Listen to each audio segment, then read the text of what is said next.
স্বাধীনের পর থেকে ঠেকাইয়া যত সরকারের দেশ চালাইছে প্রত্যেকটা সরকারের দোষ বলে হেয়া কেন হেরা দেশের চিন্তা না করিয়া জনগণের চিন্তা না করিয়া হেরা দেশের টাকা চুরি করিয়া বিদেশে বাড়ি গাড়ি করে।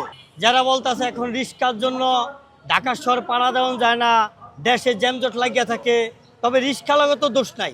দোষ হইল মনে করেন আমি মনে করি হয়তো যারা এত বছর দেশ চালাইছে এদের। বলে কেন এই যে যত মাইসে আমরা রিক্সা চালাই এরা তো সবই বাংলাদেশের লোক, এরা তো কোনো বিদেশের লোক না। আর এরা তো এমন কোনো কিছু না 20-30 হাজার টাকা বেতন পাইতো এই কাজ কাম ছাড়িয়ে দেয় রিক্সা চালায়।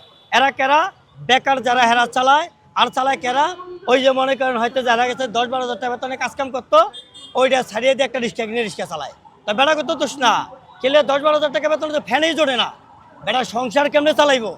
দোষ হলে একমাত্র স্বাধীনের পর থেকে ঠেকাইয়া যত সরকারের দেশ চালাইছে প্রত্যেকটা সরকারের দোষ বলে হেয়া কেন হেরা দেশের চিন্তা না করিয়া জনগণের চিন্তা না করিয়া হেরা দেশের টাকা চুরি করিয়া বিদেশে বাড়ি গাড়ি করে, বিদেশে বাড়ি গাড়ি করে। এই টাকা হ্যাঁ কেন পায়? হে আরেকটা জিনিস আপনি দেখেন, আপনি সদরঘাটে গিয়ে দেখবেন লঞ্চ জাহাজ আড়ে না। আচ্ছা লঞ্চ জাহাজ আড়ে না, একটা লঞ্চ জাহাজ বানাইতে কি 1-2 টাকা লাগে? কে কয় টাকা বেতন পায় আপনি ঠিকমতো খবর লই দেখেন গা। বেশিরভাগ লঞ্চ জাহাজ ওই দুর্নীতির টাকা, জনগণের টাকা, দেশের টাকা, চাঁদাবাজের টাকা। এরাই চাইতেছে না কোনো ভালো সরকার আসুক। এখন বর্তমানে সাধারণ জনগণ কোনো ন্যায় কোনো বিচার পায়, কোনো ন্যায় বিচার পায় না। এটা কিসের সোনার বাংলাদেশ? হ্যাঁ, আজকে আমার শরীফ ওসমান হাদি ভাই ন্যায় কথা বলছে, দেশের জন্য কথা বলছে, সাধারণ জনগণের জন্য কথা বলছে। আজকে একটা লোকের ন্যায় কথা বললেই যদি সেই লোকটার গুম করা হয়, সেই লোকটার মারিয়ে দেওয়া হয়, তাহলে এটা কিসের সোনার বাংলাদেশ? কে এরকম করে ভুল বুঝাইছে? এই যে হারা বলতে আছে আগের দিন লয়ে কেউ ভাই থাকে না।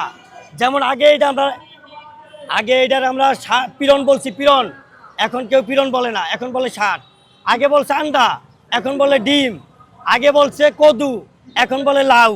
আগে বলছে ইচা মাছ, এখন বলে চিংড়ি মাছ। আর যেটা দিয়ে আমরা রুটি বানায় খাই এটার আগে বলছে কি গুড়ি, এখন বলে আটা। আগের দিন কেউ থাকে না, ঠিক আছে?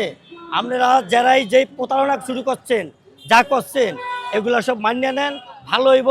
এই যে নির্বাচনে আগে বলছেন জুলাই সংস্কার মানিয়ে নিব, এটার জন্য আপনারা হা ভোট দিবেন। আপনাকে প্ল্যান হইলো কোনটা? আপনাকে প্ল্যান হইলো আগে আপনারা ক্ষমতা যাইবেন, পরে মনে করেন আপনাকে ইচ্ছা মতো আপনারা দেশ চালাইবেন। এইভাবে আর চালানোর চিন্তা ভাবনা করেন না।